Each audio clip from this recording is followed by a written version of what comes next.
Gospod Partljič, bili ste soudeleženi pri pripravi oziroma pri urednikovanju knjige Nikjer doma. A lahko par besed v kratkem predstavite? Z veseljem moram reči, ker se mi zdi to ena bolj posrečenih, pa tudi pravih stvari, pri katerih sem lahko sodeloval. Gospoda Stanka Benso osebno sicer slabo poznal, dobro sem pa poznal njegovo knjigo Od Soče do Mure, kjer je popisana usoda teh recimo 200-300 Primorcev, ki so se znašli v Petišovcih, Benici in Pincah, Marofu po prvi svetovni vojni kot begunci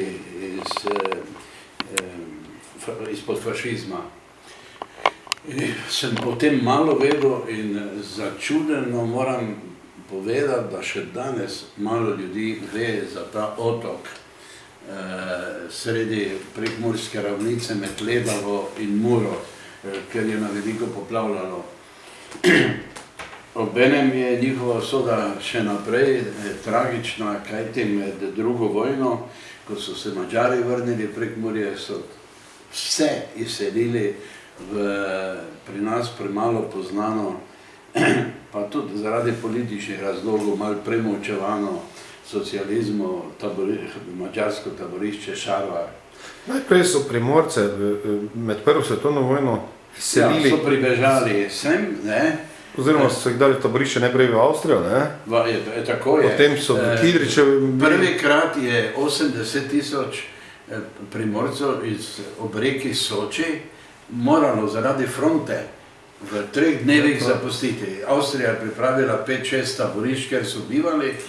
Že ko je bilo konec soške fronte 17. leta, še hitro pa ne konec prve svetovne vojne, so se vračali do Maribora in so hoteli iti nazaj na Sočo, ker so čuli, da je mir.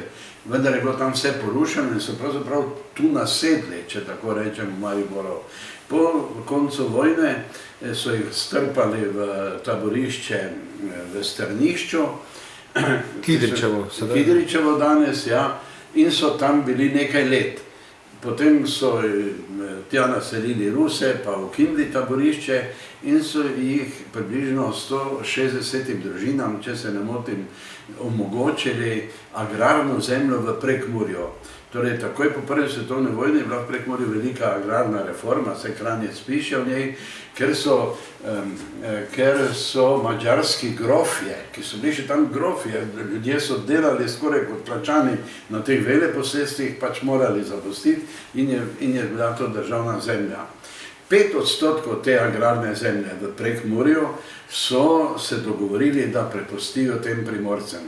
Jasno je, da so se prekmurski kmetje uprli, potovali so celo k kralju Aleksandru, češ, mi smo tu prej delali, zdaj nam pa bodo neki čiči to vzeli, ampak je na srečo kralj vztrajal, ker je šlo samo za 5% tega agrarnega posestva in so se tja naselili. Hitro so ugotovili, 3-krat je poplavila voda, tako da je bila 1 meter v teh barakah, hišah, ki so se jih zgradili, je bilo vode 3-krat v tem medvojnem času. Kljub temu pa so nekako začeli si delati šolo, gasilsko društvo, kulturno društvo, tamburaši, prvi tam okoli so bili v teh krajev in so kar neko raven dosegli, nek štardard, da se je dalo živeti. To, da sem rekel, pride Madžarska in jih vse izselijo.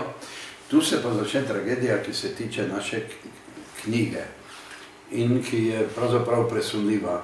V tem taborišču so po slabem nekaj mesecem pobrali vse otroke materam iz rok med 2. in 16. letom in odpeljali, res je to počel Rdeči križ, Vojvodine in pravoslavna cerkev. Matere so se hotele ubiti za te svoje otroke, vendar so jim drugi, ki so bili že dalj časa v zaporu, rekli, poglejte, v naši baraki je bilo 100 otrok, ni nobenega več, ker so umrli od lakote in od hudega v taborišču. In so potem popustile in so ti otroci šli v Banat, Srem, Bačko, predvsem Bačko, Jaz sem bil na premijeri svojega Kulaka v Vršcu, pa so k meni prišli ljudje, ki so rekli, da so s Prekmurja, oziroma ena gospa, ki je daljna sorodnica najnega avtorja. No, in po vojni so seveda matere dirjale iskati te otroke po celi Vojvodini, oziroma otroci, ki so bili zdaj že večji, so se prebijali nazaj proti Prekmurju.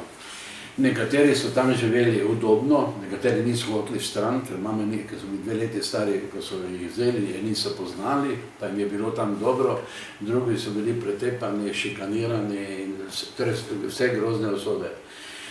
In ko sem se jaz za rad neke svoje knjige o pesnici, pa v zvezi s filmom Moj ata socialistični kulak, ker se je naš ata boril za agrarno zemljo, zvedel, da so pa po vojni ta istim ljudem v Prekmurju obljubljali, naj grejo Vojvodino zdaj, ker so izselili banatske Nemce, da so velika posestva, ali pa tudi, ko je mama prišla iskati otroka, je srbska gospodarica rekla, ne, tu ostanite, meni je sin padel na fronti v nemški vojski in mož. Jaz temu otroku zdaj prepišem, če ostanete tu in boste skrbeli za to posestvo, tako da so zelo nenavadne usode. In dedek in babica Stanka Bensa sta bila med temi, ki so se preselili v Vojvodino. In Stanko popisuje pot in jaz sem se, popisuje pot, malo meša z dokumentarnimi listinami, da bi bilo bolj verjetno, ampak 3/4 knjige je pravo leposlovje. In ko mi je posodil, da bi se jaz s tem kaj spomagal pri mojem delu, je rekel, ja, to jaz ne bom nikoli natisnil, kdo mi bo pa natisnil, pa se ni nihče prebral niti, pa jaz sem to napisal za sebe, ampak tu se malo zdaj važim, se mi zdi, da je moja zasluga, sem rekel, ne, gospod Bensa, to je napisano dobro, to bo škoda, če ne boste. In sem ga nekaj spodbudil in je potem sam ponovno večkrat pisal, vse sva šla celo redakcijo skozi, jaz z njim, ampak absolutno je on avtor, ima talent pisateljski, zna napisati čustveno, da dobiš solze v oči, zna napisati dokumentarno, odličen. In sem nekako šel z njim čez cel rokopis, pa še enkrat moram reči, nobene pravice se nimam šteti za zasluge. Mogoče sem ga opozoril, to si 3-krat napisal, ali kaj takega, spusti na enem mestu. Gre za opis resničnih dogodkov, v knjigi ni romanesknega nič. Ne, sta 2 resnici, kar gospod Hedl vi dobro veste. Eno je realna resnica, ki jo mi prevedemo v literarno resnico. To je literarna resnica, ki bazira na realni. In ko sva to končala, zanimivo, da mi je prišla na misel samo založba Frontier, Kulturni center v Mariboru. Ta bo imel srce in dušo in pomaga takim, ki se sicer ne morejo uveljaviti. In se zahvaljujem v avtorjevem imenu, ki je malo preskromen, vizavi mene, ki sem nastopač, se tudi tebi zahvaljujem, da si to reč uvrstil v svoj program. Prepričan sem, da je to prava knjiga v pravem času. Danes je brezdomstvo, begunstvo, v zraku, to so prvi pionirji, ker bi morali vedeti, kaj nas lahko še vse čaka.